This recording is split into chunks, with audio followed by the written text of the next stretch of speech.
On est bon.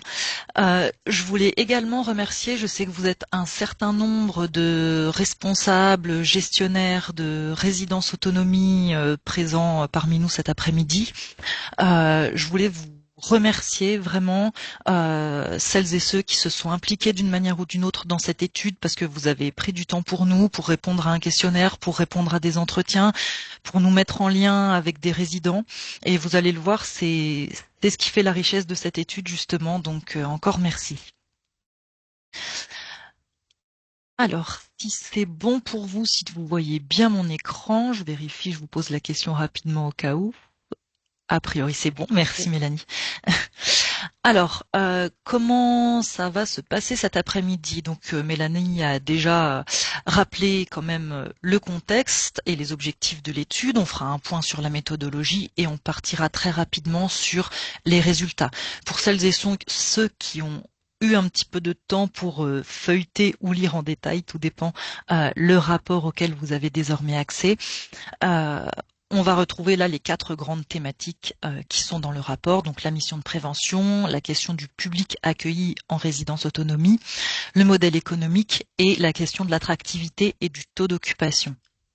Comme le disait Mélanie, à chaque, je vais vous présenter les résultats partie par partie, et à la fin de chaque thématique, si vous avez des questions dans le chat, on pourra les lire et les aborder pour y répondre au fur et à mesure.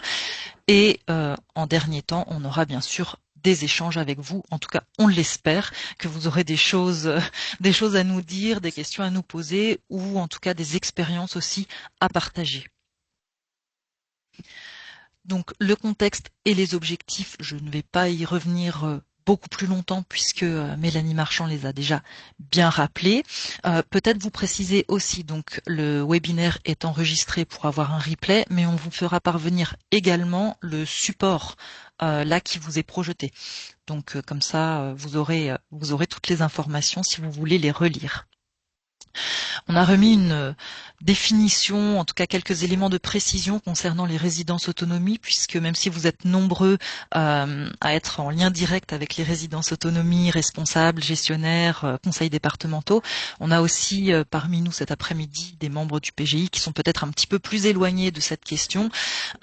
Et du coup, c'était important de redonner quelques éléments d'information. Donc, les résidences autonomie font partie des établissements sociaux et médico-sociaux, donc qui relèvent à la fois du Code de l'action sociale et des familles et du Code de la construction et de l'habitat. Donc, c'est pas énormément détaillé par la suite, mais un petit peu plus dans le rapport. Quoi qu'il en soit, ça veut dire que on a des critères et des contraintes qui se cumulent par rapport à ces 2 codes. Elles accueillent principalement des personnes âgées autonomes ou relativement autonomes, donc la autonomie au sens GIR 5-6.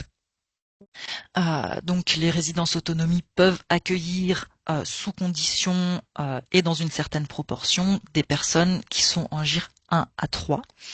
Elles permettent aux résidents de vivre en toute indépendance dans un logement privatif, mais avec des espaces communs dédiés à la vie collective et sociale, à des temps d'activité, d'animation, aux liens. Elles ont une mission importante de prévention de la perte d'autonomie et elles doivent proposer, elles ont obligation de proposer un certain nombre de prestations, les prestations minimales qui sont fixées par décret. Historiquement, les résidences autonomie ont un caractère social. Donc voilà, très rapidement, pour vous redonner quelques éléments de précision sur l'objet finalement de ce dont on va parler cet après-midi. Concernant la méthodologie qui a été utilisée pour cette étude, donc on l'a rappelé, on avait une première étude exploratoire qui nous a permis de tester un petit peu une méthode et surtout vers quoi on allait creuser les choses. Donc, nous avons actualisé l'état documentaire qui avait été réalisé lors de l'étude exploratoire. Nous avons réalisé également des analyses quantitatives, statistiques, grâce notamment à des retours de questionnaires, mais aussi à des bases de données. Nous avons envoyé un questionnaire auprès des responsables, nous avons eu 34 réponses, soit un taux de retour de 39%, donc merci encore à vous qui avez pris ce temps de répondre. 2 focus group ont été organisés auprès de seniors qui vivent encore dans leur domicile individuel. Donc l'idée, on va y revenir un petit peu plus tard, c'était d'interroger des personnes qui n'habitent pas en résidence autonomie, mais qui pourraient potentiellement être le public cible des résidences, de les interroger sur leur représentation de la Salut Benoît, résidence tu viens, je autonomie. te dérange pas trop? Mais en fait, je suis sur Alors un par contre, webinaire, excusez-moi, impossible de me mettre oui, le son. J'ai un quart d'heure. alors, oui, merci. Et puis nous avons réalisé des entretiens semi-directifs, donc auprès de résidents, de responsables, de chacun Ça des va marcher. départements, des conseils Bon, départementaux, de la CARSAT et de Calivi. je crois que Donc ça vient d'eux. tout ce qui... Alors je sais pas, il y a quelqu'un qui a actuellement son micro ouvert. Voilà, merci beaucoup. Donc voilà, tout ce qui va vous être présenté aujourd'hui est issu de ces différents recueils d'éléments, d'informations et des analyses qui en ont découlé. Alors je ne sais pas si vous le verrez très bien sur les écrans, mais cette carte est également dans le rapport. Ceci pour vous rappeler un petit peu la répartition géographique aujourd'hui, en tout cas en 2023, des résidences autonomie en région.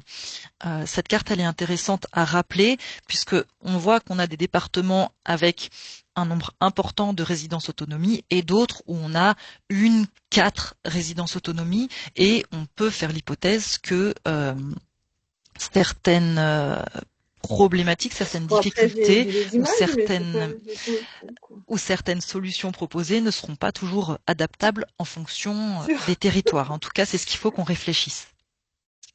Alors, je regarde normalement. J'ai possibilité de désactiver le son de tous les micros sauf moi. Voilà, désolé d'en arriver là. Alors, si on commence donc sur la mission de prévention, comme on l'a évoqué, n'hésitez surtout pas à mettre vos remarques ou vos questions dans la conversation. La mission de prévention, un premier constat qui est posé, c'est qu'on a aujourd'hui une vision à la fois large et hétérogène de ce qu'est la prévention. C'est-à-dire prévention, ça peut être le fait d'avoir une présence quotidienne, les relations humaines, l'animation, le lien social, tout ce qui est finalement stimulation informelle pourrait relever dans une vision élargie de la prévention. Donc ce que nous disait un responsable, on a tendance à enfermer la prévention dans des ateliers, mais faire une sortie, un goûter partagé, organiser un loto, c'est déjà de la prévention. Ça réveille des envies, ça crée ou recrée du mouvement. Donc par rapport à cette vision déjà de la prévention, parce que quand on se dit une mission prévention, que mettons derrière ce mot prévention et est-ce qu'on a une définition commune? Et ben aujourd'hui, a priori, pas forcément. La définition de l'action de prévention et donc de sa mise en œuvre, elle s'est posée du coup dans cette étude, dans les entretiens qu'on a pu avoir. Donc, et notamment avec les conseils départementaux sur la question aussi du forfait autonomie et de comment il est utilisé ce forfait autonomie. Si on se focalise vraiment sur les actions pour le coup de prévention, celles qui arrivent en tête, ce sont des actions qui relèvent de la mémoire et de la stimulation cognitive, donc mise en place dans 33 résidences autonomie sur 34 ayant répondu au questionnaire. Et puis, sur la même première marche du podium, l'activité physique adaptée. On a ensuite des actions qui tournent autour du bien-être et de l'estime de soi dans 31 résidences autonomie sur 34 et des actions qui relèvent de la prévention des chutes. Ensuite, sur toujours la question des pratiques, on a des actions qui là sont majoritairement, sont majoritairement réalisées par un salarié de l'équipe, donc dans 27 résidences, et ou un prestataire extérieur dans 26 résidences. Sur cette question-là, justement, ça nous a interrogé sur ces 27 résidences qui ont internalisé une partie de leurs actions de prévention. On en a 10 qui indiquent avoir formé spécifiquement des personnes en interne pour animer ces actions de prévention. Donc voilà, c'est vrai que ça nous a questionné sur ces 17 autres pour lesquels, alors peut-être on avait des salariés qui avaient aussi un background, qui avaient une formation antérieure sur ces missions de prévention, mais peut-être pas forcément. Donc voilà, on se questionnait là-dessus. Et puis en complément, vraiment pour vous dresser un petit portrait, une petite photographie de ce qui est ressorti de ces questionnaires, sur la question de la prévention, donc on est effectivement une mission de prévention de la perte d'autonomie, mais c'est posé aussi la question quand même pour certaines, par rapport à l'étude exploratoire de l'accès aux soins, puisqu'on a aussi un volet prévention santé qui ne relève pas forcément des missions directes en tout cas, mais qui est réalisé en fait par certaines résidences. Alors, sur le repérage de la fragilité, donc qui peut permettre de mettre en place justement de la prévention, on a pu voir que plus de la moitié des répondants utilisent un ou des outils de repérage de la fragilité ou de la perte d'autonomie. Alors, s'il y a des responsables ou des gestionnaires qui ont répondu au questionnaire à l'époque en début d'année, le questionnaire était déjà très conséquent, donc on n'a pas poussé à demander quels étaient les outils utilisés. Mais en tout cas, ce qu'on peut noter, c'est que c'est un tout petit peu au-dessus en termes de pourcentage. On est un petit peu au-dessus de ce qu'avait repéré une étude nationale cette fois-ci, où moins de résidences autonomie utilisaient ce type d'outils. Donc c'était intéressant de voir qu'il y avait quand même une sensibilité sur ce repérage. Et puis la question des difficultés d'accès aux soins. Donc, ce qui ressort de ces questionnaires, c'est que on a pas trop, peu de difficultés d'accès, par exemple, à tout ce qui relève des soins infirmiers. Donc, la question, c'était est-ce que vos résidents ont accès facilement et sans délai à tel professionnel de santé. Donc, concernant les infirmiers, c'était plutôt positif. En revanche, la question des kinésithérapeutes, mais surtout des médecins généralistes, était beaucoup plus complexe, puisque seuls 26% des responsables estiment que les résidents ont facilement accès à un médecin généraliste sans délai, et 44% des responsables estiment que leurs résidents ont facilement accès sans délai à un kinésithérapeute. Donc, pour le coup, on est sur des situations plutôt compliquées et on voit que certaines résidences ont décidé de s'impliquer dans cet accès aux soins avec pour 5 résidences sur 34 une aide à la téléconsultation. 3 résidences proposent dans les prestations la rencontre avec un médecin et puis sans que ce soit forcément formalisé, on a un certain nombre de résidences aussi qui vont faciliter l'accès sans que ce soit via un dispositif, mais par exemple quand on a un médecin qui peut se déplacer au sein de la résidence, la personne à l'accueil va essayer de regrouper les rendez-vous afin que le médecin se déplace le moins souvent possible. On a également une responsable de résidence qui nous a dit nous quand c'est nous qui orientons vers le médecin actuellement ne prend plus de nouveaux patients, mais s'il sait que la personne vient de la résidence autonomie, il accepte. Donc on voit que la résidence autonomie peut s'avérer facilitatrice sur cette question de l'accès aux soins et donc de la prévention. Ce qu'on note ensuite en termes de difficultés rencontrées par les résidences autonomie dans cette question de la mission de prévention. Une des premières difficultés identifiées, c'est la question des moyens financiers. Donc le forfait autonomie est identifié aujourd'hui comme unique levier ou quasiment unique levier pour réaliser cette mission de prévention. Ce qui explique aussi pour certaines résidences le fait que les actions de prévention puissent être internalisées puisque ça coûte finalement moins cher que parfois de payer un prestataire extérieur. Mais face à ça, l'autre difficulté relève des moyens humains, des difficultés de recrutement et de turnover. Une autre problématique qui est rencontrée, qui est identifiée, c'est la question de la coordination territoriale qui est à renforcer ou à développer, des partenariats qu'on sent possibles mais qui ne sont pas encore vraiment exploités, ou en tout cas certaines résidences qui vont nous dire oui, nous on a un partenariat avec je sais pas l'EHPAD voisin ou une autre résidence autonomie pour essayer de mettre en place des actions communes. Donc on sent qu'il peut se passer des choses, mais tout le monde n'en est pas au même niveau concernant ces partenariats, le développement de ces partenariats.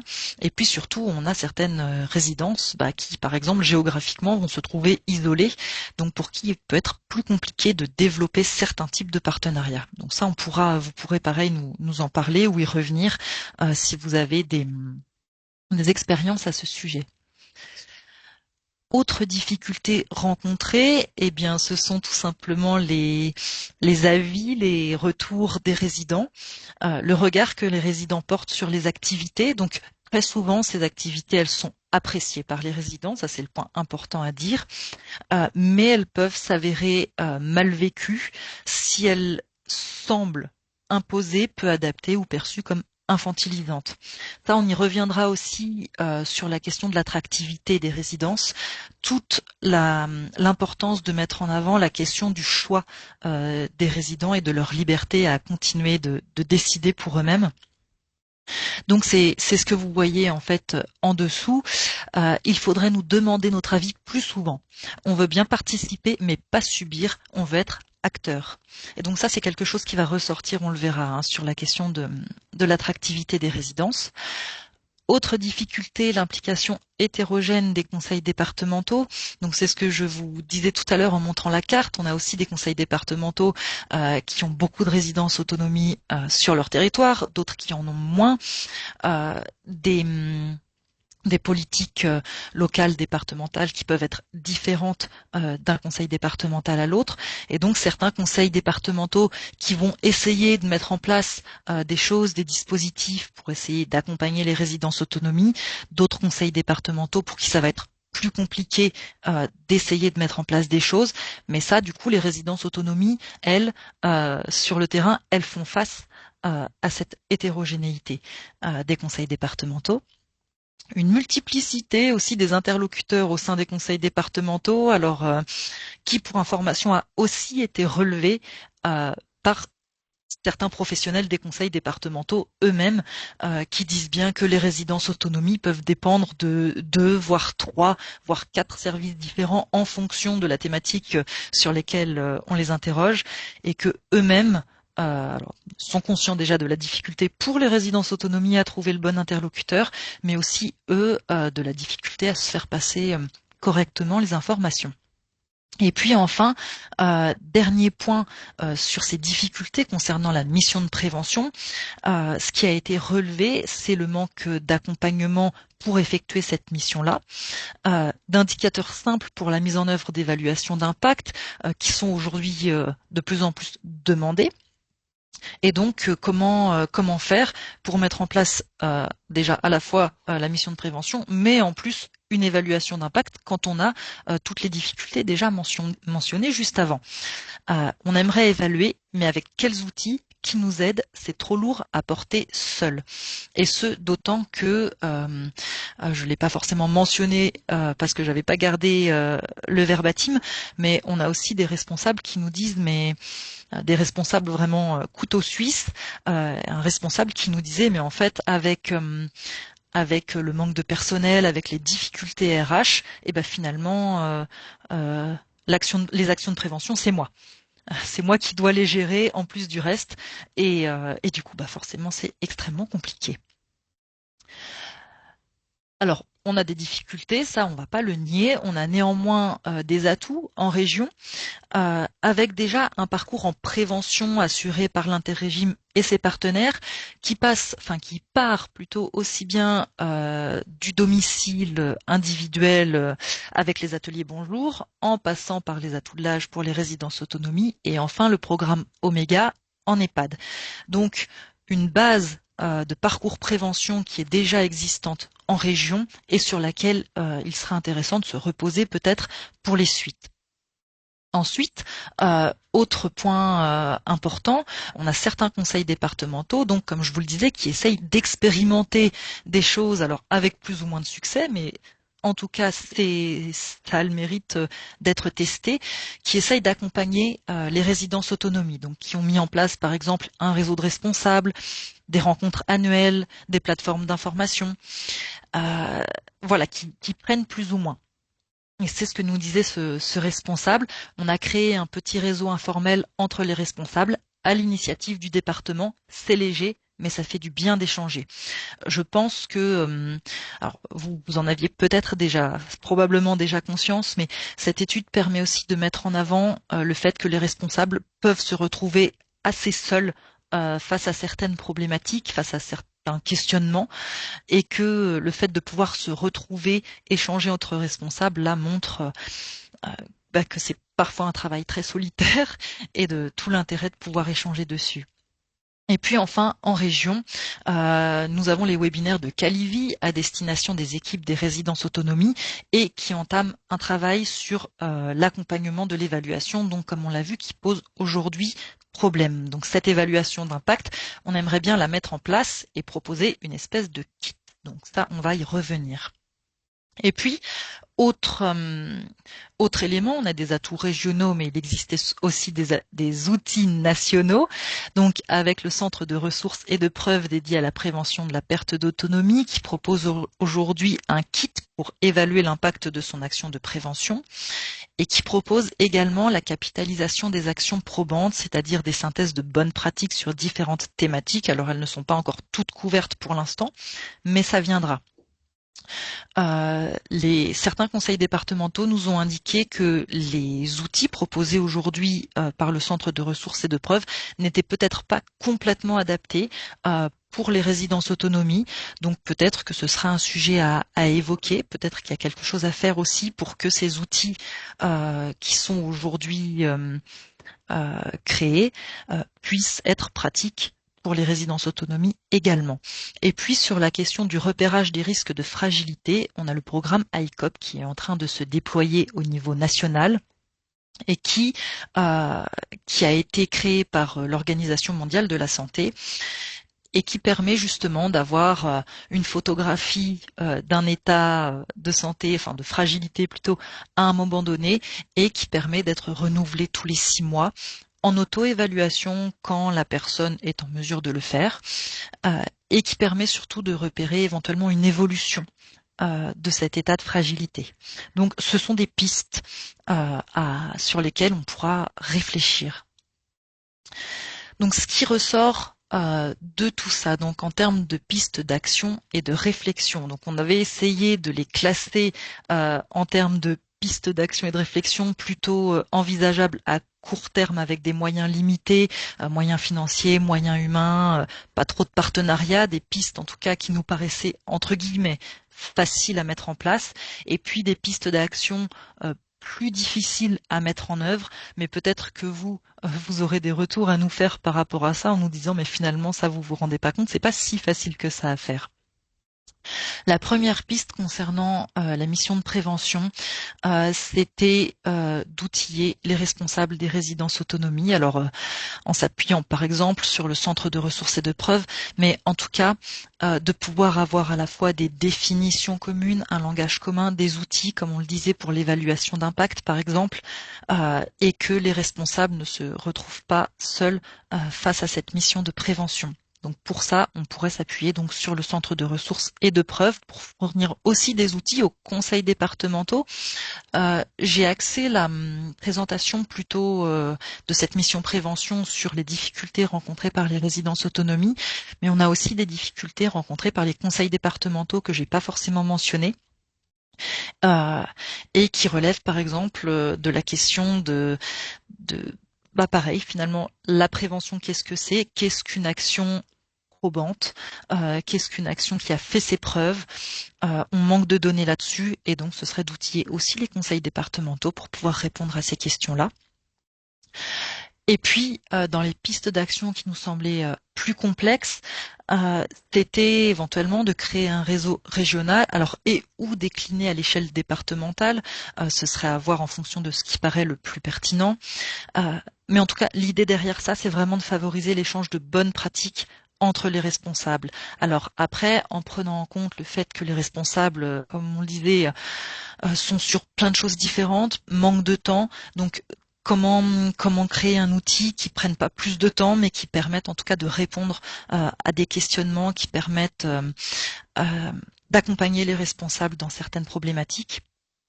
Et puis, autre piste de réflexion, ce serait d'engager les résidences autonomie dans une logique similaire à celle des centres de ressources territoriaux qu'on retrouve au niveau des EHPAD et qui permettrait de réfléchir aussi peut-être à la prévention autrement, réfléchir aussi à des partenariats à engager.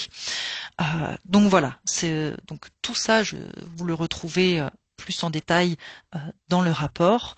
Et si vous avez donc des questions par rapport à cette mission de prévention ou des remarques, n'hésitez pas donc à nous les partager dans le chat. Moi de mon côté, je vais vous repasser la parole, Mélanie, peut-être. Alors par contre, il faut que je puisse rouvrir votre micro, je pense. Mais alors, comment est-ce que je me débrouille comme ça peut-être? Vous m'entendez? Oui, c'est bon. Oui, merci du coup. Peut-être juste pour approfondir, notamment sur la boîte à outils, hein, ce qui est prévu notamment en 2026. Alors après, je le serai peut-être. J'ai vu que Clélia Rosello, Calivi était connecté, mais sur les émissions qui sont faites par Calivi, donc ça, les webinaires ont pris la forme d'émissions pour pouvoir en fait vous permettre de regarder ces émissions en replay, parce que voilà, en fonction de la disponibilité de chacun, les webinaires, il n'y avait pas forcément beaucoup de personnes présentes, mais par contre, on voit que sur les émissions, il y a beaucoup de visionnage en replay. Cette question de la prévention et de la définition de la prévention sera au cœur d'une des émissions qui sera proposée en 2026. Normalement, les autres thématiques seront la question du gérage par un évaluateur et puis la question de la connaissance des financements qui sont possibles par les différents financeurs en lien avec les résidences autonomie. Effectivement, la question de la définition de la prévention, elle est importante puisqu'on voit qu'elle est très hétérogène. Les CD comme nous avons bien aussi conscience que quand on parle de la référence, voilà, au centre de ressources et de preuves, il peut aussi y avoir des questions derrière puisque les exigences ou en tout cas la vision du sens de ressources et de preuves peuvent parfois poser question quant à leur adaptabilité au niveau du public des résidences autonomie. Donc tout ça, voilà, est à construire. En tout cas, c'est de pouvoir accompagner au mieux sur cette définition de la prévention et une définition commune. Et tout le monde a bien également conscience, voilà, des difficultés sur l'aspect budgétaire et que peut-être il y a aussi des fonctionnements sur les modalités d'attribution du forfait autonomie qui peuvent aussi plus ou moins faire levier par rapport au fait de renforcer justement les actions de prévention et des actions de prévention qui soient peut-être un peu plus probantes puisque chaque conseil départemental n'a pas non plus forcément les mêmes modalités d'attribution. Donc je ne sais pas si éventuellement Clélia sur les atouts de l'âge ou pour Calévi veut ajouter des éléments. Mais voilà ce que je souhaitais ajouter de mon côté. Alors, Clélia, est-ce qu'on vous laisse la parole?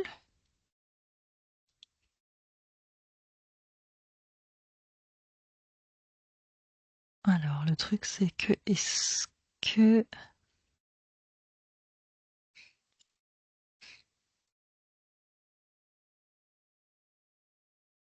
Sinon, Clémence, il y a le Oui. docteur Fabre qui a demandé la parole.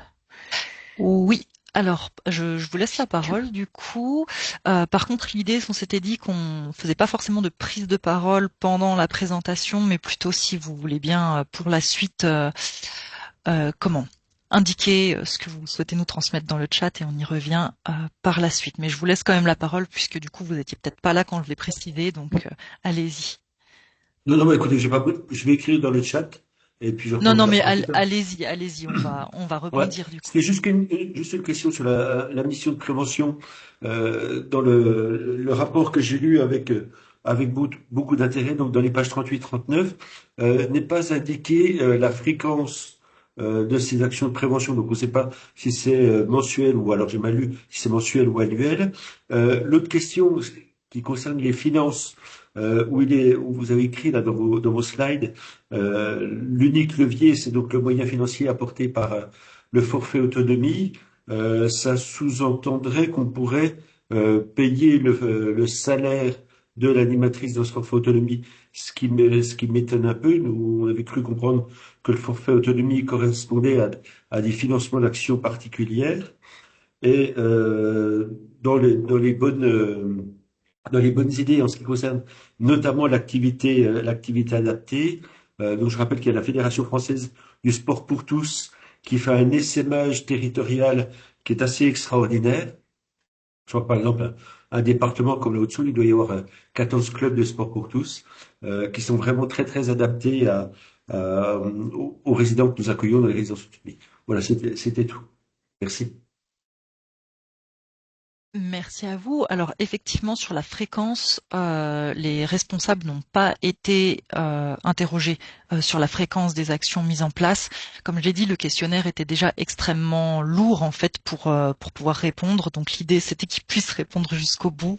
On sait que de même, la fréquence peut s'avérer assez large, assez hétérogène en fonction du type d'action mise en place, en fonction de est-ce qu'on est avec un prestataire extérieur, la fréquence et la durée d'ailleurs, puisque on peut avoir des actions qui vont être mises en place quasiment tout le long de l'année, notamment par exemple quand elles sont internalisées, mais que quand on a un prestataire extérieur, et le nombre de ou la durée de l'action va être plus limitée. Donc ça, c'est effectivement un point qui n'est pas précisé. Et puis, alors attendez, j'ai un doute sur les autres questions parce qu'en même temps, j'ai essayé de réactiver le micro de Clélia qui était verrouillé. C'est ça. Et puis donc, vous m'avez dit non. Alors effectivement, le forfait autonomie. Il est considéré, en tout cas il est perçu aujourd'hui par les responsables comme unique levier à la mission de prévention, ce qui ne veut pas dire que il est censé pouvoir financer une mission d'animation.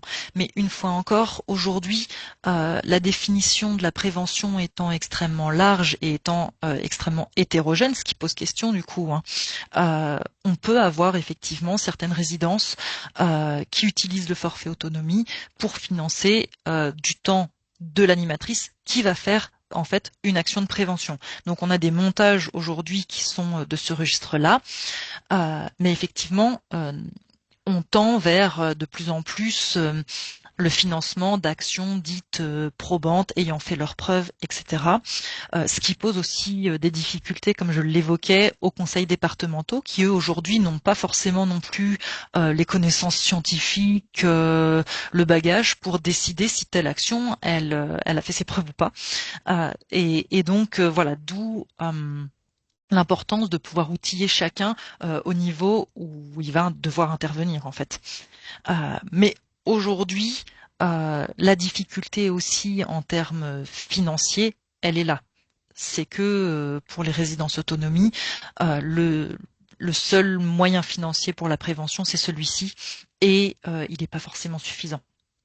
Et donc avec, comme Mélanie l'a précisé, parfois des politiques aussi différentes en fonction des conseils départementaux, qui n'auront pas forcément les mêmes modalités de financement, de versement de ce forfait.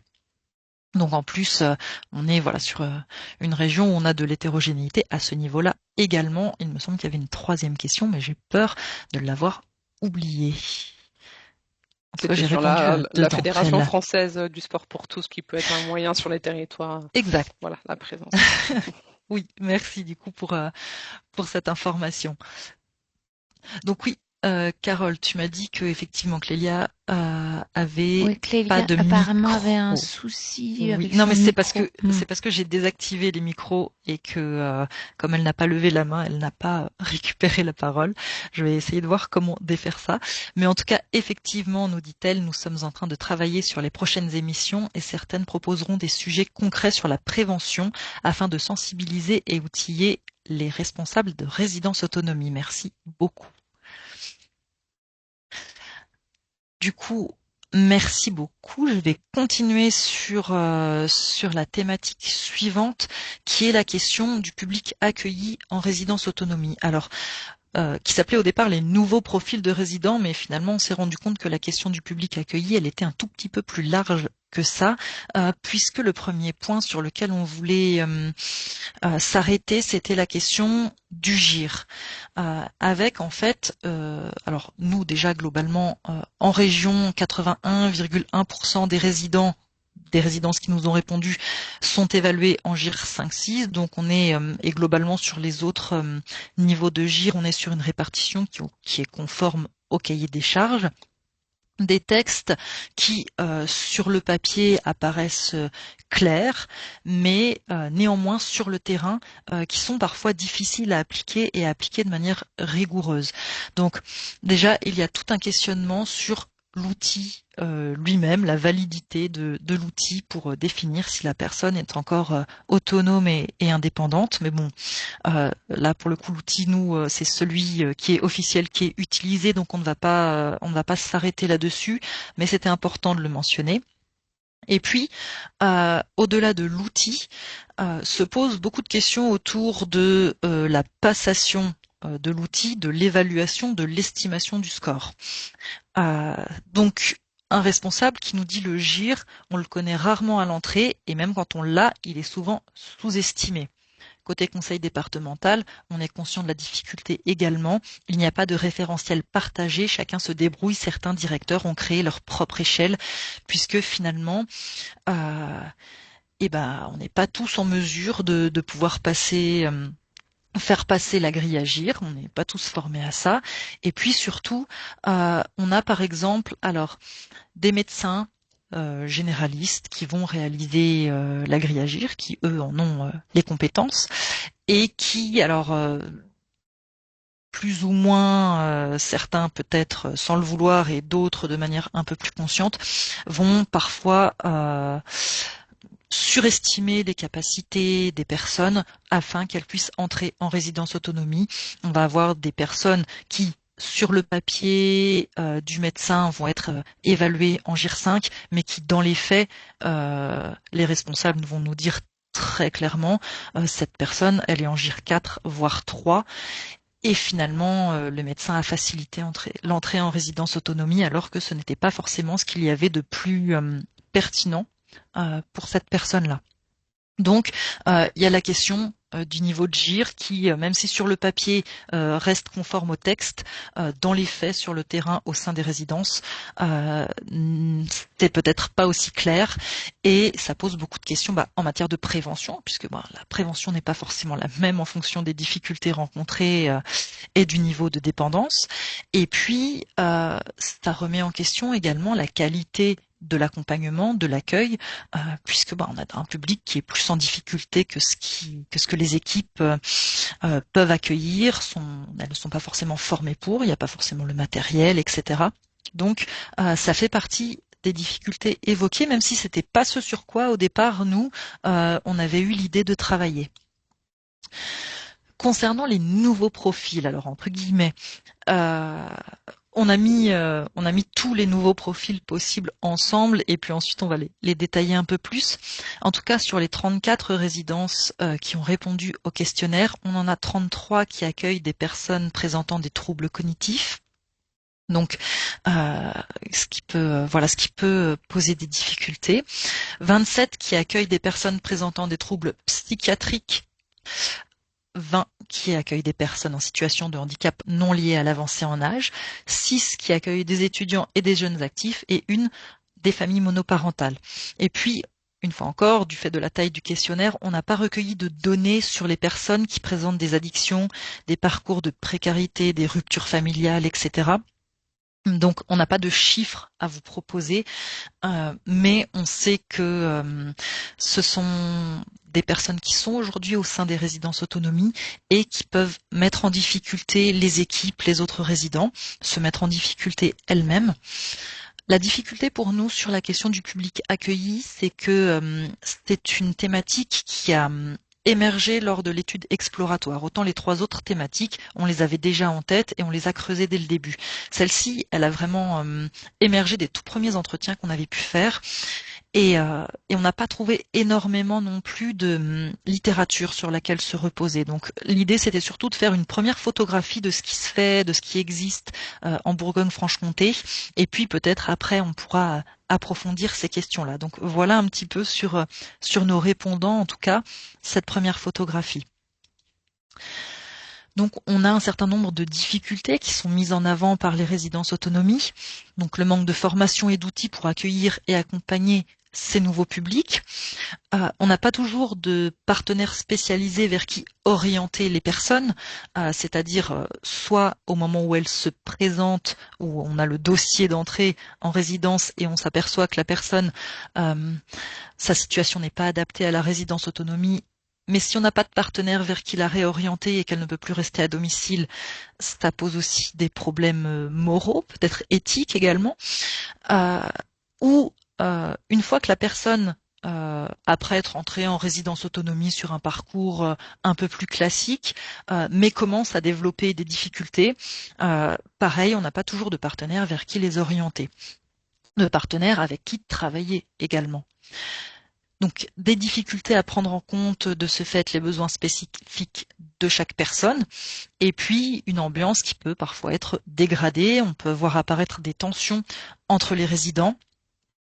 Et nous, par exemple, sur les focus group qu'on a réalisés, on avait une personne qui avait été résidente de résidence autonomie pendant quelques mois, quelques semaines, et qui était rentrée chez elle dans son domicile individuel parce que justement, en termes d'ambiance, elle ne s'y retrouvait pas, ça la mettait en difficulté. Donc voilà, ce sont des questions qui ne sont pas toujours simples à gérer, et donc on a un de nos membres du comité de pilotage de l'étude qui nous disait par exemple: nos résidences autonomie sont en difficulté au quotidien pour la gestion de ces profils. À chaque commission d'admission, nous sommes contraints de refuser des demandes d'entrée relevant de ces profils. Ces refus sont problématiques à 2 niveaux.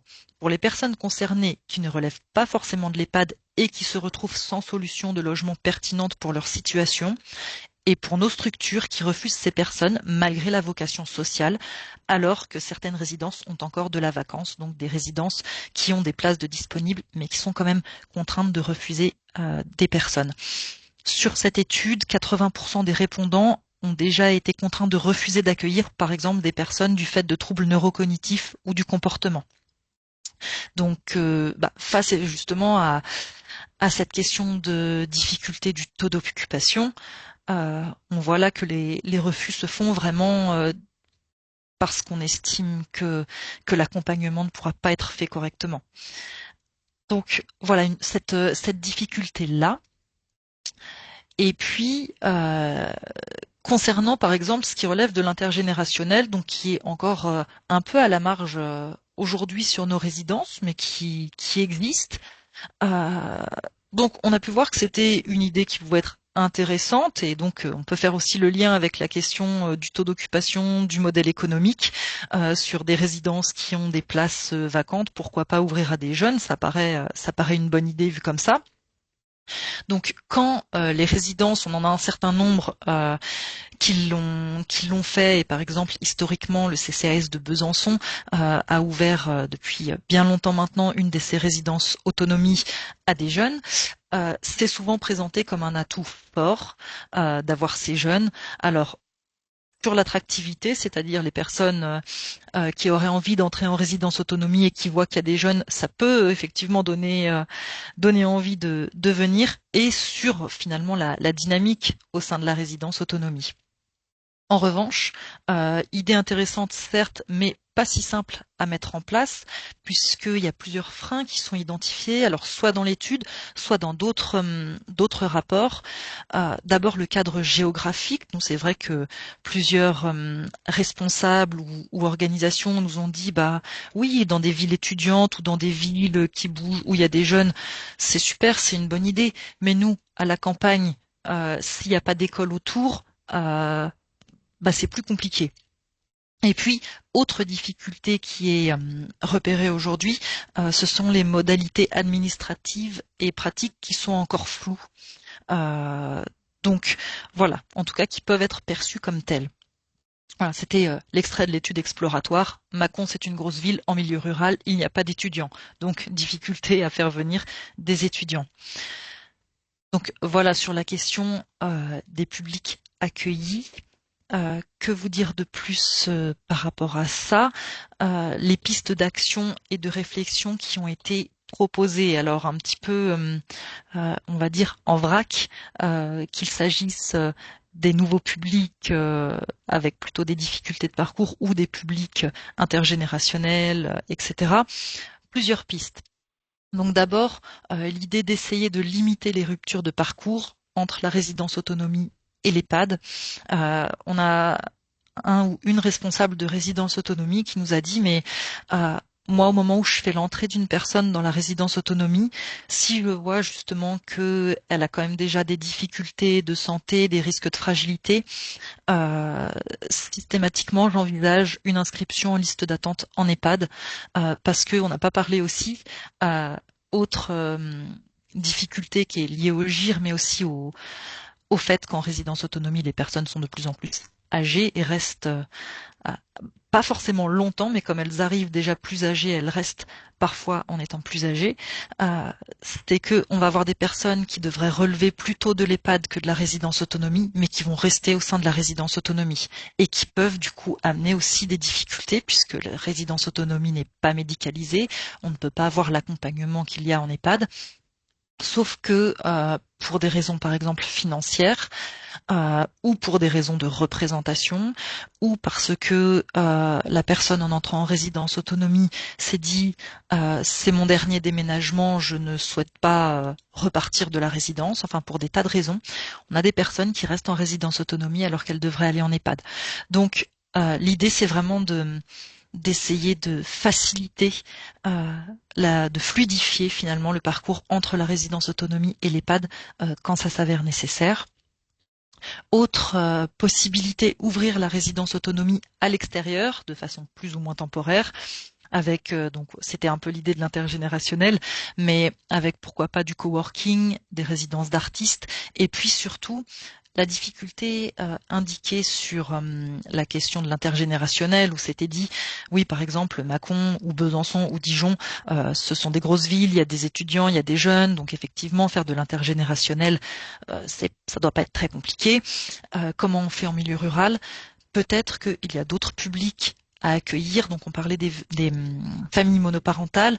Il y avait une résidence autonomie, alors qui n'est pas encore ouverte, mais qui est en cours de réflexion et qui se disait pourquoi pas accueillir des femmes qui ont été maltraitées et qui pourraient avoir besoin d'un logement dans leur parcours pour se reconstruire.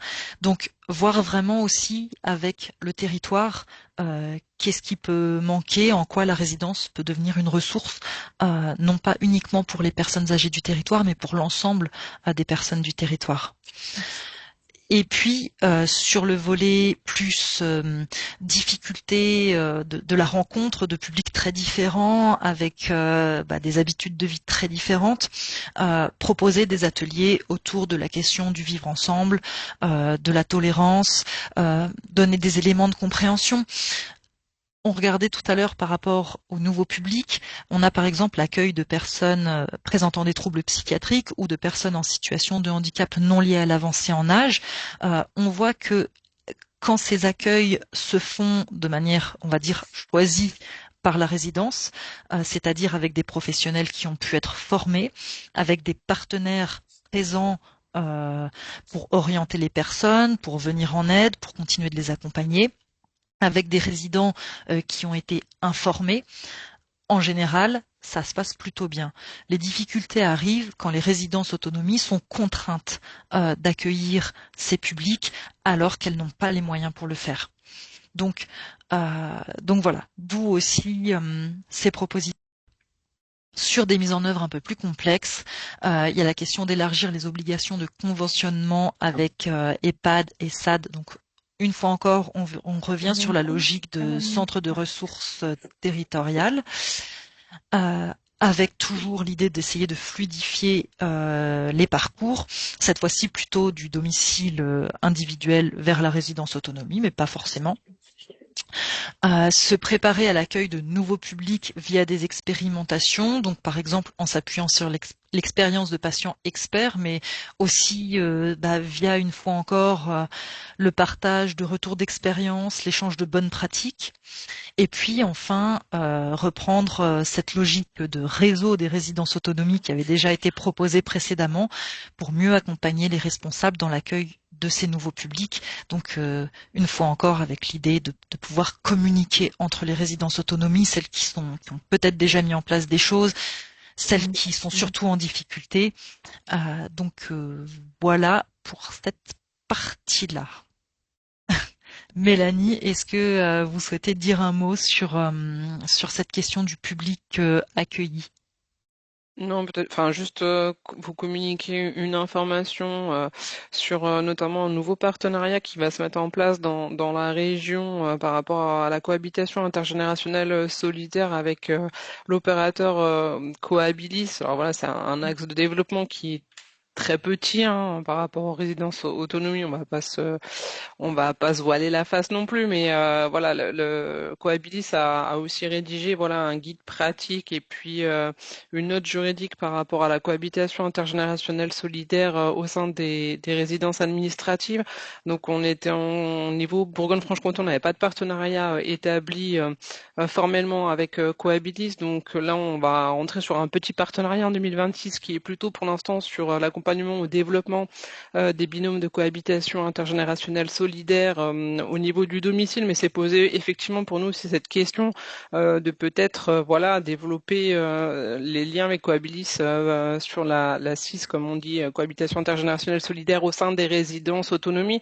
Donc ça sera aussi intéressant au moment de l'échange discussion d'avoir vos retours pour voir si c'est quelque chose qui peut vous intéresser en sens, sachant qu'il y a pour l'instant 3 adhérents en Bourgogne-Franche-Comté qui sont adhérentes au réseau Cohabilis. On a Binôme 21 sur la Côte d'Or, les PEP CBFC dans le Doubs sur Besançon et le CCAS de Cône-Cours-sur-Loire.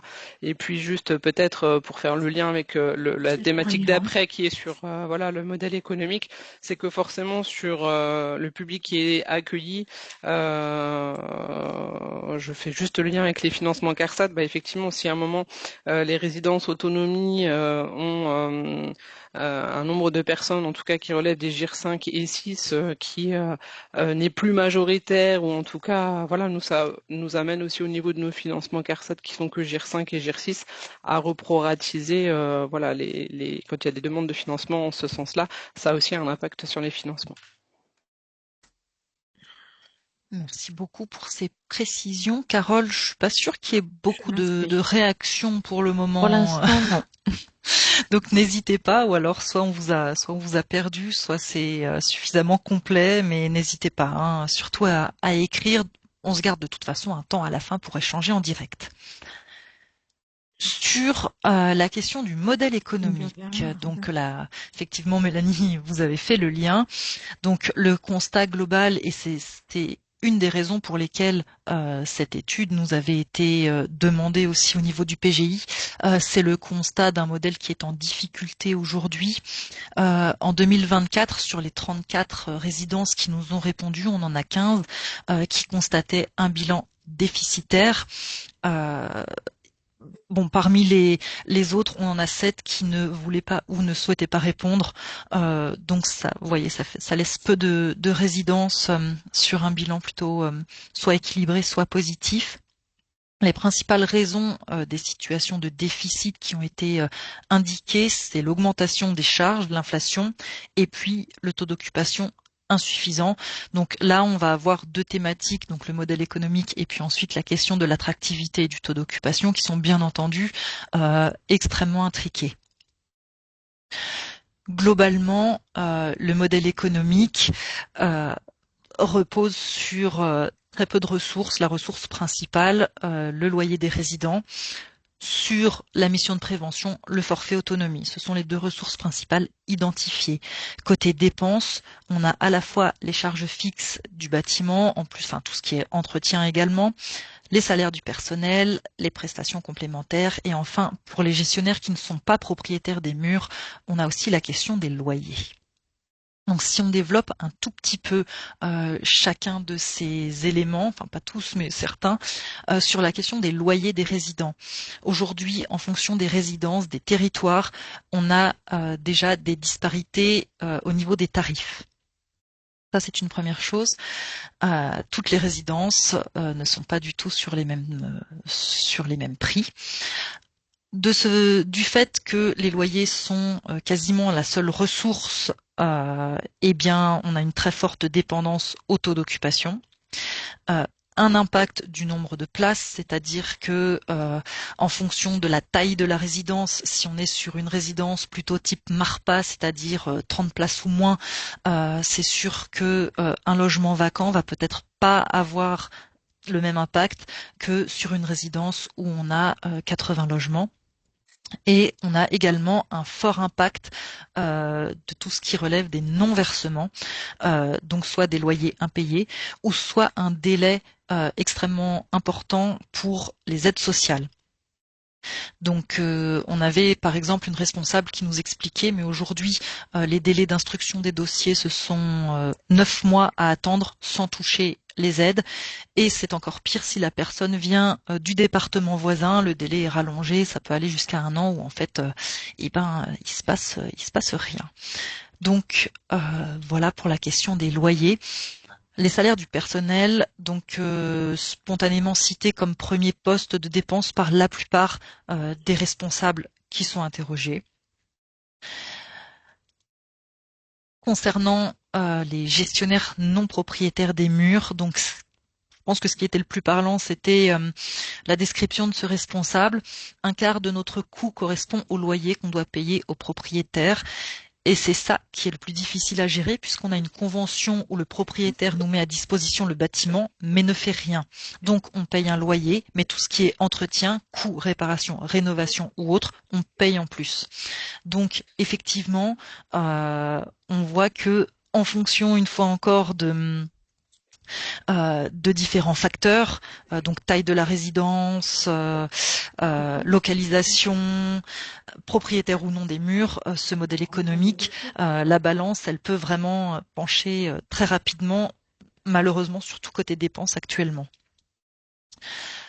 Nous nous sommes penchés ensuite sur la connaissance des dispositifs de financement que les responsables ou gestionnaires pouvaient avoir pour leur résidence.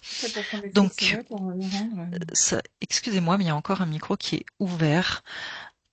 Merci. Donc, à la question, connaissez-vous des dispositifs de financement? Donc, pour financer tout ce qui relève de la réhabilitation, on voit que on a une majorité de responsables qui connaissent pas de dispositifs de financement sur le volet réhabilitation. En revanche, pour financer des actions de prévention, là, la tendance s'inverse exactement, puisque on a un petit peu plus de responsables qui connaissent des dispositifs de financement. Alors, c'est une hypothèse, mais je pense que du coup, dans ces dispositifs de financement, puisque il y a question des actions de prévention, peut-être que le forfait autonomie est venu un peu gonfler ces 22 réponses. Mais ce serait à vérifier. En revanche, c'est vrai que sur le volet réhabilitation, peut-être vous y reviendrez Mélanie, mais on avait quand même un certain nombre de personnes, de responsables ou de gestionnaires qui connaissaient les aides de la CARSAT, donc c'était plutôt encourageant. Concernant les réponses aux appels à projets, on fait face à des pratiques hétérogène, inégal, c'est-à-dire que vraiment on a la moitié de nos répondants qui ont répondu à un ou à des appels à projets en 2023-2024. Alors avec un succès relatif, pardon pour la faute, c'est-à-dire que à partir du moment où ils postulaient à un appel à projet, on leur demandait sur le dernier appel à projet, est-ce que vous avez reçu un financement total, partiel ou pas du tout de financement? La plupart avaient reçu un financement au moins partiel de leur action. Ça ne veut pas dire que c'est le cas à chaque fois, mais là, sur les derniers appels à projets auxquels ils avaient répondu, il y avait eu quand même des réponses plutôt positives. Ces appels à projets portaient essentiellement sur l'aménagement, le mobilier et la réhabilitation, sur les actions de prévention et enfin sur de l'équipement numérique. Et puis donc, on a une autre moitié qui n'avait répondu à aucun appel à projet. Et donc, bien sûr, on a demandé pour quelles raisons, puisque les appels à projets pouvant être des leviers au niveau financier, c'était important de savoir ce qui bloquait. Donc, un peu sans surprise, malheureusement, le manque de temps pour rédiger, pour répondre. On retombe sur ces responsables qui ont énormément de choses à faire et qui n'ont pas forcément la disponibilité pour pouvoir répondre aux appels à projets. le manque d'information, c'est-à-dire que des fois on voit passer un appel à projet, mais on n'est pas sûr que ce soit pour nous, qu'on rentre dans les critères, et vu qu'on manque de temps, on va pas forcément aller chercher l'info, donc on va pas répondre à l'appel à projet. Et enfin, le manque de connaissance des appels à projet eux-mêmes, c'est-à-dire on ne sait pas qu'ils existent.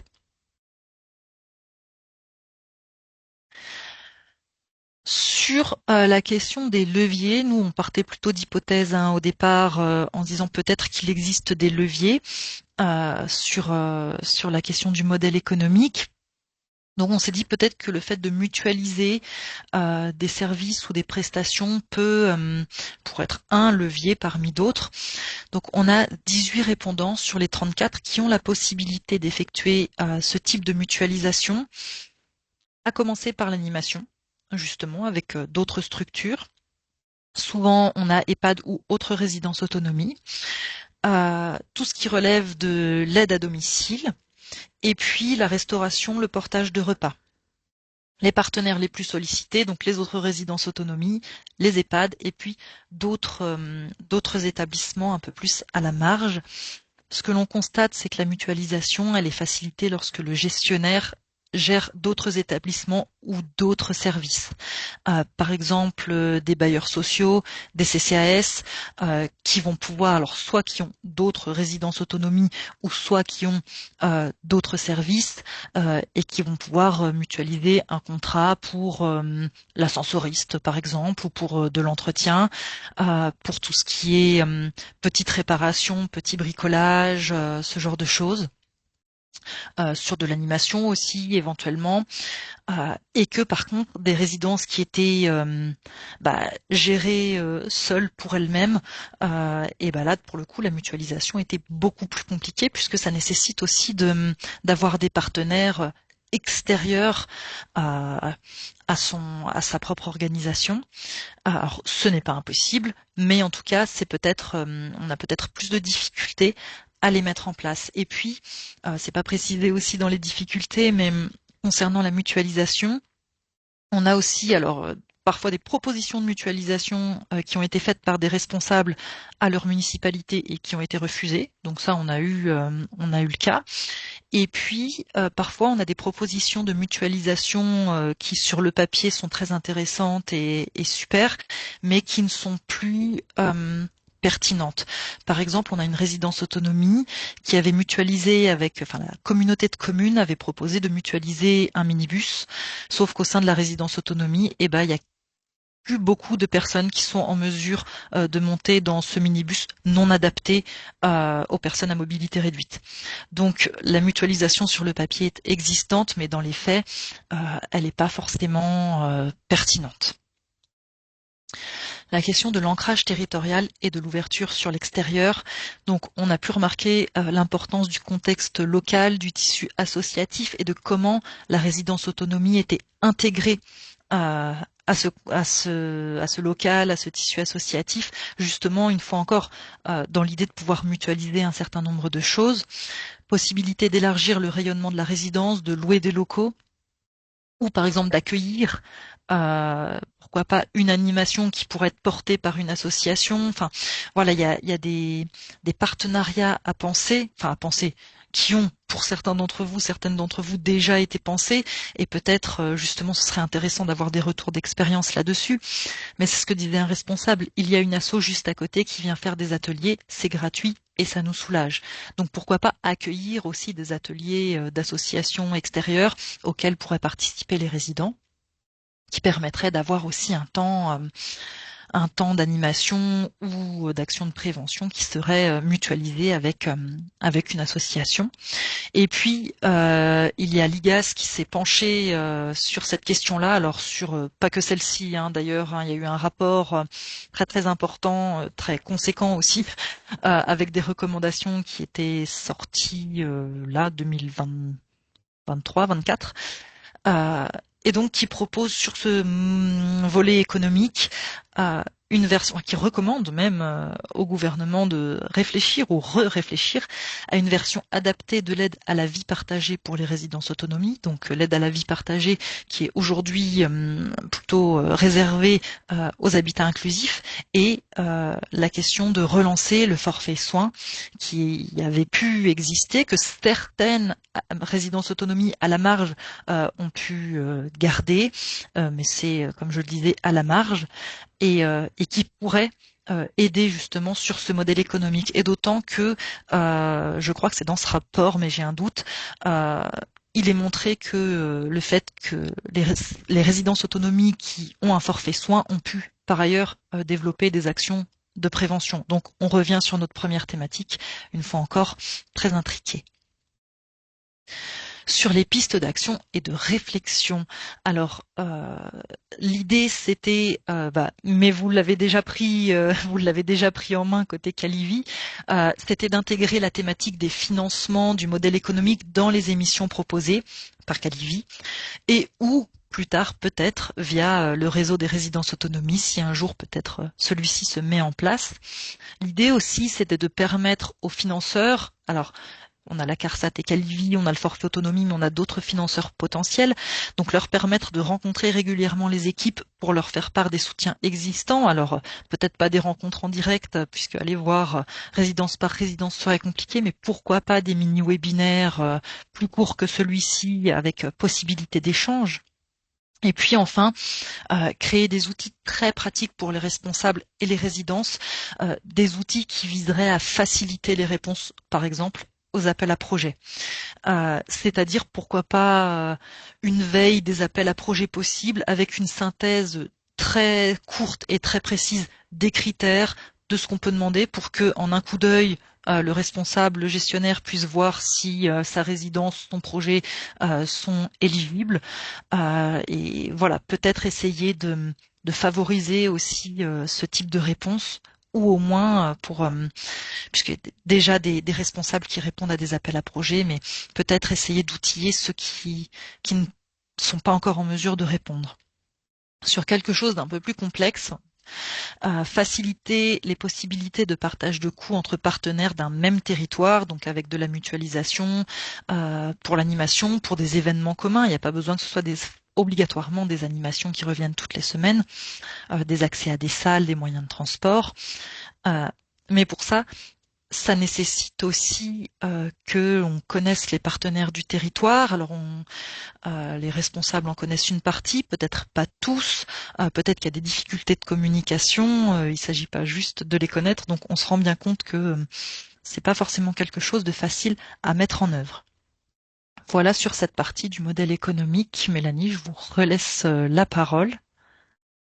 Non, mais juste pour compléter, effectivement, je vais peut-être pas représenter voilà les différents dispositifs de financement qui existent au niveau de la CARSAT, puisque cela semble bien connu au niveau du plan d'aide à l'investissement, voilà, qui permet de financer des travaux de mise aux normes, de réhabilitation ou de modernisation, également de l'initiative pour le développement des résidences autonomies, qui est plus connue sous le nom de HYDRA, et puis de notre appel à projet annuel aussi sur les lieux de vie collectifs. Donc, ce qui fait aussi plusieurs sources de financement possibles pour compléter, en tout cas, l'émission qui va porter sur les financements et qui sera organisée par Calivi. Nous aussi, en interne, on est en train de capitaliser et de recenser voilà l'ensemble des financements possibles des structures interrégimes en lien avec les deux MSA et puis la GIR-Carco, donc ce qui permettra aussi d'avoir voilà une visibilité un peu plus complète des financements possibles. Et puis bien entendu, l'objectif c'est aussi que entre financeurs on puisse voilà croiser aussi les données, puisque quand nous on reçoit les dossiers, on transfère aussi pour avis voilà aux conseils départementaux et puis aux partenaires de l'inter-régime pour s'assurer voilà des dossiers, savoir s'ils ont été reçus par les uns, par les autres, et puis de voir aussi la situation voilà des structures selon les territoires, parce que l'on n'a pas forcément cette visibilité au niveau régional. Donc voilà, c'est aussi des choses qu'il faut qu'on approfondisse de notre côté. Donc j'espère que les actions qui sont prévues en 2026 pourront faciliter en tout cas cette connaissance et cette appropriation par le plus grand nombre.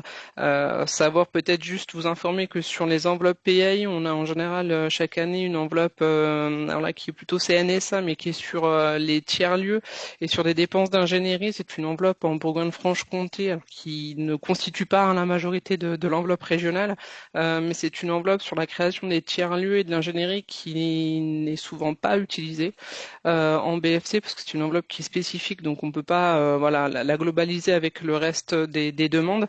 Donc voilà, il y a peut-être aussi quelque chose de cette petite enveloppe-là sur tiers-lieux et ingénierie pourrait faire aussi l'objet de demandes. Nous, on s'est mis en lien avec un partenaire du coup que vous connaissez peut-être sur les bistrots Bertha, qui permettent de créer au sein de résidences autonomie ou autres structures des cafés, on va dire. Et puis, je me mettrai aussi prochainement en lien en 2026 avec l'association régionale des tiers-lieux, voilà, pour essayer de développer et que cette enveloppe puisse être utilisée en BFC.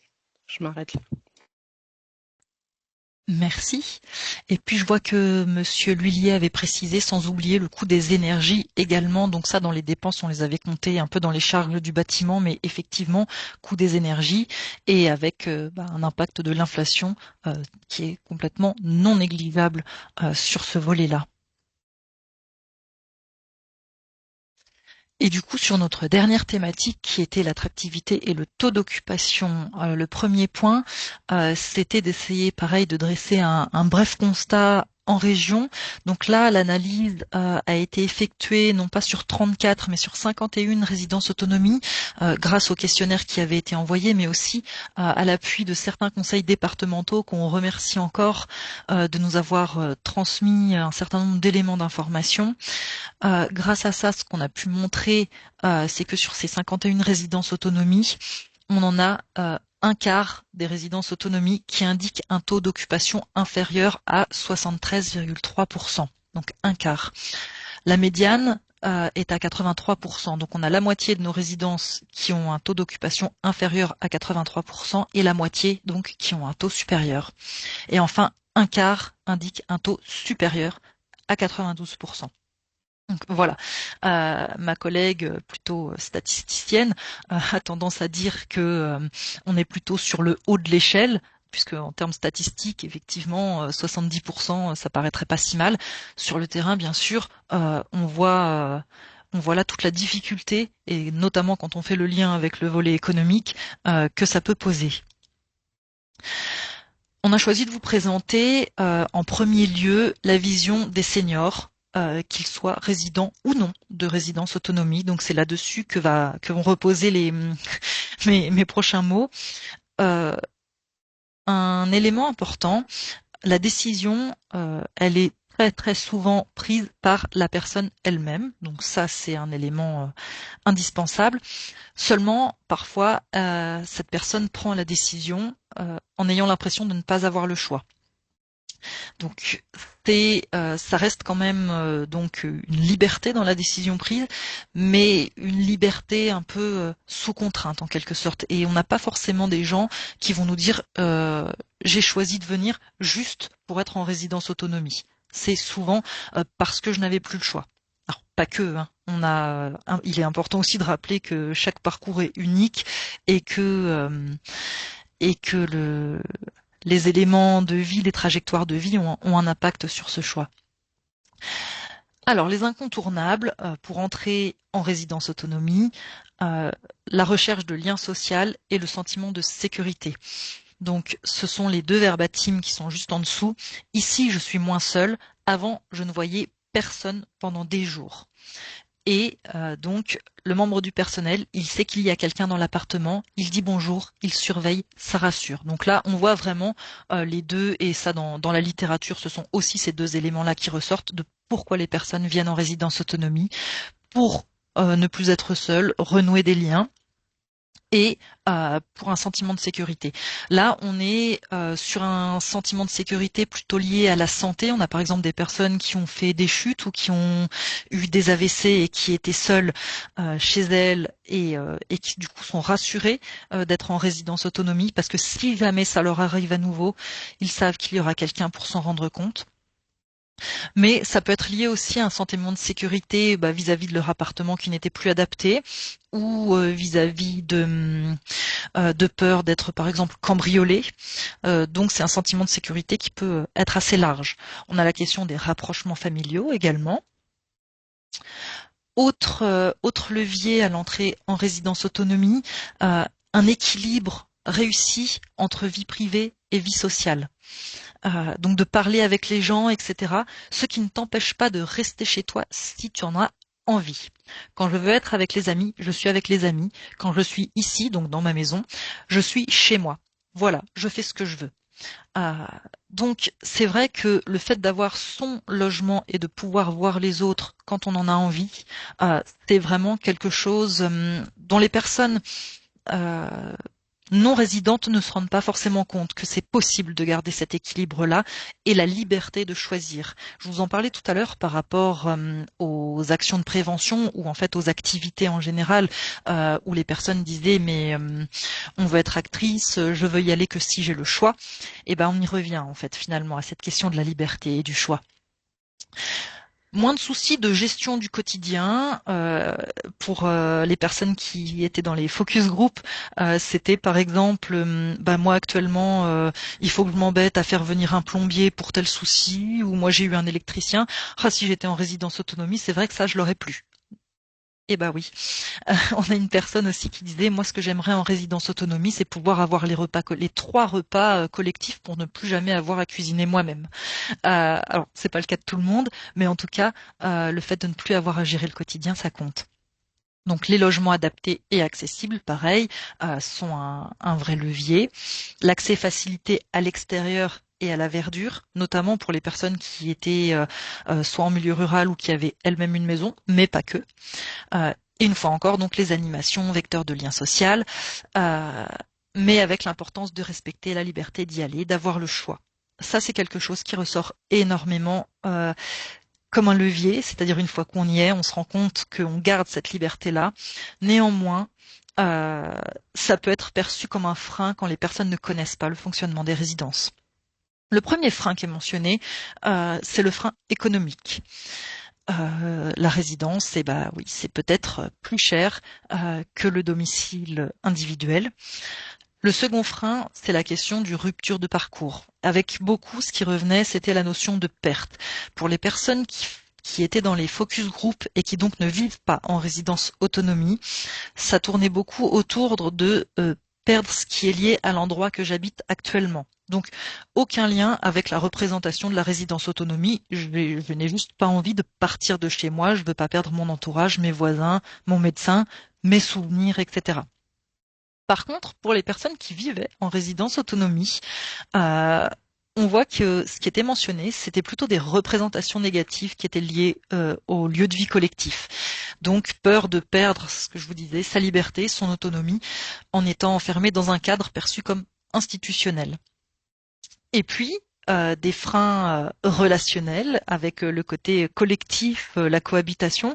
Donc ce qui est vu comme un levier plutôt d'attractivité, c'est-à-dire le fait justement d'avoir ces lieux collectifs, ces animations, la possibilité d'être ensemble, de renouer des liens. Attention, ça peut être aussi perçu comme un frein pour d'autres, si jamais cet équilibre vie privée, vie sociale n'est pas respecté. Donc il faut se dire bonjour, se parler un peu. Des fois c'est dur avec certains. Je vous ai pas mis le verbatim de la dame que j'ai pu avoir en entretien et qui disait qu'il y avait un goujat qu'elle ne voulait vraiment plus jamais croiser de sa vie. Mais là, hormis le côté humoristique dans le ton qu'elle employait, la vie collective peut être compliquée. Après, nous avons la méconnaissance du concept même de résidence autonomie. Et donc ça, on lui dédie plusieurs slides spécifiques puisque c'est un frein qui est identifié par l'ensemble des acteurs interrogés, que ce soit les résidents, les responsables, les conseils départementaux, la CARSAT, tout le monde constate cette difficulté. Résidence autonomie, quand c'est connu, c'est souvent uniquement connu uniquement de nom. Donc, oui, résidence autonomie, j'en ai déjà entendu parler. Je ne sais pas exactement ce que c'est, mais oui, c'est un nom que j'ai déjà entendu. Le problème de cette connaissance uniquement de nom, c'est qu'elle laisse beaucoup de place aux idées reçues, aux représentations qui sont pas toujours justes. Et donc, par exemple, je vous ai mis là un petit extrait de notre rapport dans lequel on disait que durant les focus group, donc avec des personnes non résidentes, les participants avaient profité de ce temps-là pour nous poser des questions au sujet des résidences autonomie. Et voilà les questions qui étaient ressorties. Peut-on amener son animal? Quel budget prévoir? Le logement est-il bien adapté? Et la salle de bain? Est-il possible de venir en couple? Dans ce cas, comment cela se passe-t-il pour le tarif? On avait des personnes qui s'imaginaient un tarif EHPAD, donc c'est-à-dire que chacun payait le forfait complet. Quel lien existe-t-il entre la résidence autonomie et l'EHPAD? Si on est hospitalisé et que l'on fait un séjour en EHPAD, peut-on revenir dans la résidence autonomie? Et on a fait le constat avec la collègue qui a réalisé les focus group avec moi, que quand on prenait le temps de débroussailler tout ça, d'apporter des réponses, pas forcément longues, mais peut-on amener son animal? Alors normalement oui, mais attention, il y a probablement des critères à respecter. Apporter des réponses à ces questions, ça permet déjà de faire évoluer les représentations. Donc nous, les focus group, ils ont duré 1h30, 2 heures de temps. Et les représentations étaient déjà en train d'évoluer. Alors, pas jusqu'à dire que tout le monde à l'issue des focus group est allé réserver une place en résidence autonomie. Hein. On n'est pas non plus, on n'en est pas là. Mais en tout cas, c'était important de se dire que il reste beaucoup d'idées reçues et d'incertitudes qui font que les gens ne se posent même pas la question de si c'est fait pour eux ou pas. Donc, il y a vraiment une conscience de la nécessité de communiquer de la part de chacun, mais c'est pas toujours facile à réaliser. Donc, sur les résidences autonomie interrogées, donc 34 au total, 17 ont un site internet, donc à jour. C'était important de le préciser. 11 ont organisé des portes ouvertes, 9 sont sur au moins un réseau social avec au minimum une publication par semaine. Donc des moyens de communication grand public, on va dire, plutôt limités. Mais est-ce que c'est vraiment, est-ce que ce sont les moyens les plus intéressants pour toucher le public? C'est une bonne question. On voit par contre que sur les partenariats avec les autres professionnels, pour justement leur faire passer de l'information, professionnels de santé, on a 23 résidences qui sont en lien avec des professionnels de santé pour faire passer de l'information. On voit que on privilégie quand même aussi ce volet individuel. 18, oui c'est ça, 18 sont en lien avec les collectivités, 16 avec des associations et 14 transmettent régulièrement des informations aux médias locaux. Et donc c'était ce que disait ce résident, les EHPAD, tout ça, j'ai ma belle-mère qui en EHPAD, donc je savais que ça existait. Mais les machins autonomes, non. Donc on a là un résident de résidence autonomie qui nous indique sa connaissance du concept avant de pouvoir entrer. Et puis, il fallait faire un point aussi sur des problématiques qui sont moins visibles du grand public, donc qui n'ont été que peu mentionnées par les seniors, que ce soit les seniors résidents ou non résidents, mais plutôt côté professionnel ou du côté des rapports, de la littérature, donc moins visible du grand public, mais qui impactent néanmoins l'attractivité des résidences. La question du bâti, de la vétusté des locaux pour certaines résidences autonomie. Donc on a un certain nombre, beaucoup de résidences autonomie en région qui sont dont le bâti est assez ancien. Beaucoup aussi ont effectué des travaux de rénovation ou de réhabilitation, donc on n'est pas non plus forcément sur de la vétusté. Néanmoins, ce sont des éléments qui peuvent impacter. On avait un gestionnaire qui nous disait, mais nous, quand on a repris telle résidence, la première chose qu'on a faite, ça a été de refaire un coup de peinture et que au moins on puisse présenter un bâtiment qui donne envie de venir. La question des volontés politiques, alors nationales, donc Jérôme Narcy l'a évoqué tout à l'heure avec on va dire un focus de l'État, ou en tout cas du côté santé et politique de l'âge sur les habitats intermédiaires de manière un peu plus globale, pas spécifiquement sur les résidences autonomie, mais en tout cas un focus qui commence à se porter sur l'entre le domicile et EHPAD. Et puis des volontés politiques qui peuvent dépendre également du local. On l'a vu par exemple sur la mission de prévention avec une hétérogénéité des conseils départementaux, ne serait-ce que sur notre région, mais qui peut s'étendre aussi à d'autres choses. Par exemple, au niveau du département de l'Ain, on a un réseau important de MARPA et le département, en lien avec la MSA, en lien avec les MARPA, ont monté tout un réseau, le réseau des MARPA de l'Ain, un Rhône d'ailleurs peut-être. Donc on voit qu'il y a une volonté locale de mettre en avant ce concept. Et donc ça, on est tributaire aussi des logiques et des volontés locales. Le déploiement d'autres concepts. Donc, beaucoup l'ont mentionné. D'ailleurs, c'était aussi pour ça que l'étude avait été lancée initialement, avec la concurrence croissante des autres formes d'habitat intermédiaire, notamment les résidences services seniors, mais pas que.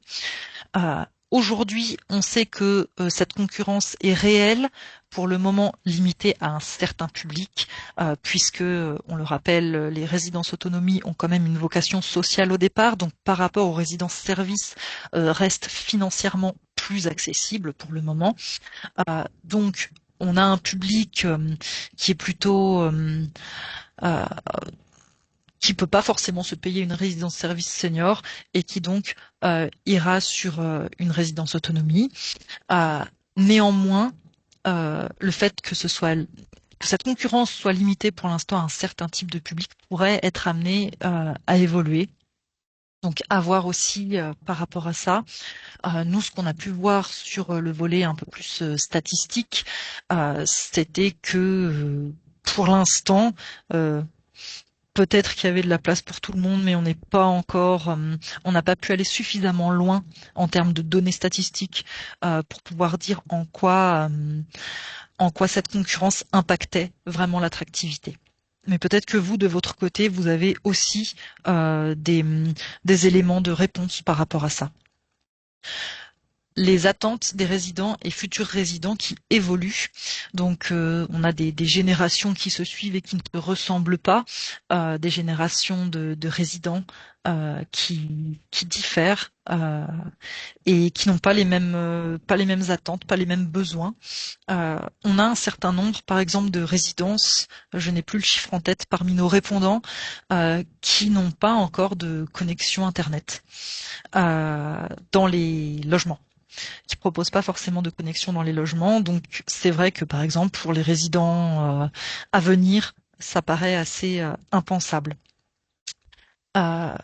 Sur la question de solliciter les attentes, solliciter les résidents pour connaître leurs attentes, ça ce sont des démarches qui sont en place.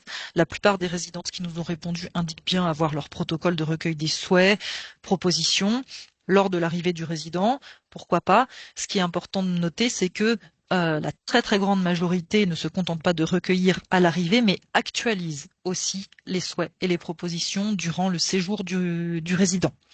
Ça a son importance puisqu'après tout, ces souhaits et attentes et besoins pourraient évoluer.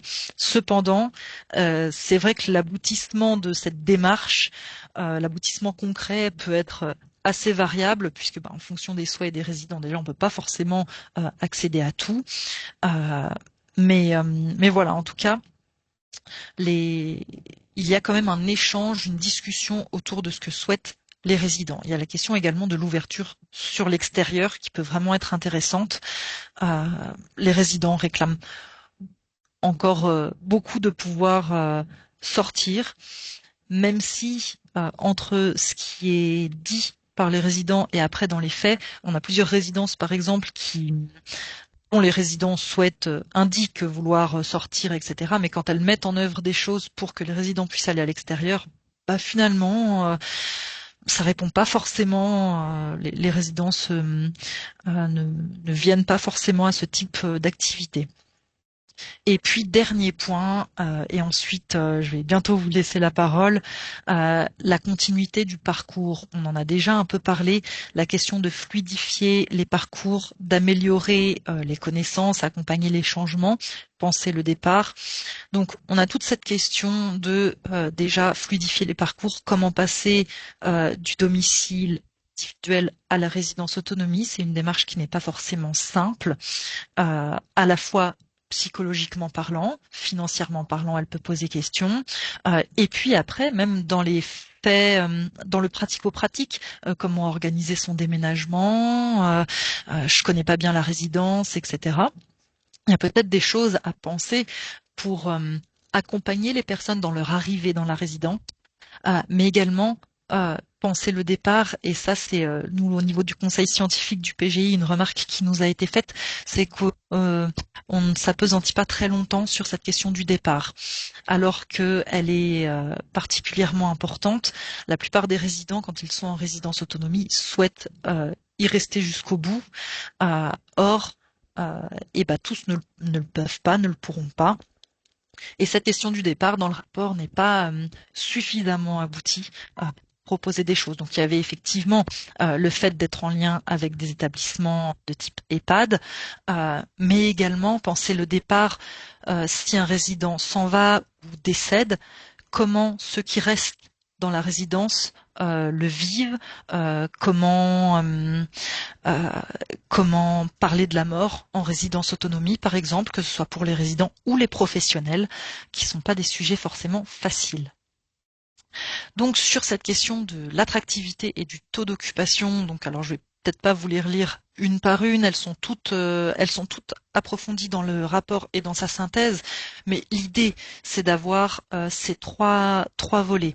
La question de favoriser le parcours des résidents, donc aussi bien comme je vous le disais sur arriver en résidence autonomie que envisager de quitter la résidence autonomie, réfléchir aux freins, proposer un accompagnement pour lever les freins administratifs et logistiques, par exemple, être en lien avec des acteurs qui peuvent orienter les personnes vers la résidence autonomie. Deuxième point, poursuivre l'ouverture des résidences autonomie sur l'extérieur, mais cette fois-ci non pas sur le volet économique, mais vraiment dans le but de lutter contre les stéréotypes et les idées reçues, que la résidence autonomie ne soit pas juste connue que de nom. Et cette communication, alors non seulement il faut ouvrir pour communiquer, mais aussi il faut la repenser, cette communication peut-être autrement. Donc nous, ce qui était proposé, c'était par exemple de travailler avec des résidents pour la construire, cette communication, pour s'adresser au public cible, de réfléchir vraiment à ce que eux nous ont apporté, ces seniors, sur quelles questions ils nous ont posées, par exemple. Est-ce que je peux amener mon animal? Est-ce que les résidences autonomie mettent en avant cette possibilité-là, avec les contraintes qui vont avec, hein, bien sûr. Mais en tout cas, réfléchir à quelles questions les personnes pourraient se poser et leur fournir tout de suite la réponse sans qu'ils aient besoin d'aller la chercher. Parce qu'en fait, ils iront pas forcément chercher d'eux-mêmes. Ils se diront juste que c'est pas pour eux. Et donc voilà, vous avez donc là les pistes de réflexion et d'action un petit peu plus compliquées, avec par exemple la création de logements temporaires pour permettre de tester. Donc peut-être que certaines d'entre vous ont déjà ce type d'accueil en résidence autonomie. Vous pourrez nous dire si ça fonctionne ou pas, parce qu'on sait qu'on a aussi des propositions parfois et qu'on nous dit mais oui, mais nous on en a un logement temporaire, mais il est jamais utilisé. Donc il y a cette question-là aussi de ce que vous, du terrain, vous avez à nous en dire. Et puis voilà, l'idée d'essayer de penser une identité de réseau résidence autonomie plus forte en région. Donc moi j'en ai terminé. Mélanie, je vous laisse peut-être la parole sur cette question de l'attractivité. Et puis ensuite, je vais vous laisser à toutes et à tous la parole. Moi, je laisse avant tout la parole, voilà, aux participants de s'exprimer. Après, voilà, je pense que sur cette question de l'attractivité, il faut bien aussi comprendre qu'effectivement, les résidences autonomie font partie d'un panel de structures. Voilà, on a des appellations aujourd'hui qui peuvent être diverses et variées. On va parler d'habitat partagé si on prend le dernier avis du Conseil d'État de juillet 2025. Au niveau de la CNAM, on va plutôt parler d'habitat regroupé.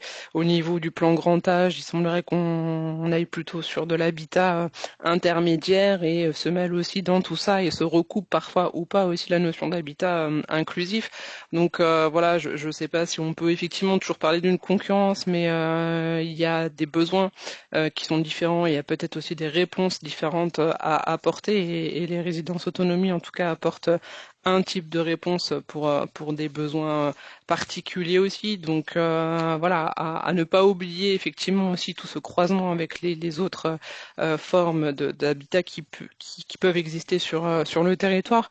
Donc voilà, moi je vais pas m'étendre sur la question, mais en tout cas preneuse voilà de vos retours, de vos questions, de vos interrogations. Je vois juste que dans le chat, il y a une question sur la présentation PowerPoint qui vous a été présentée, vous sera transmise voilà, aux participants, voire même peut-être à la liste plus large d'inscrits, puisqu'il y a plus d'inscrits que de participants.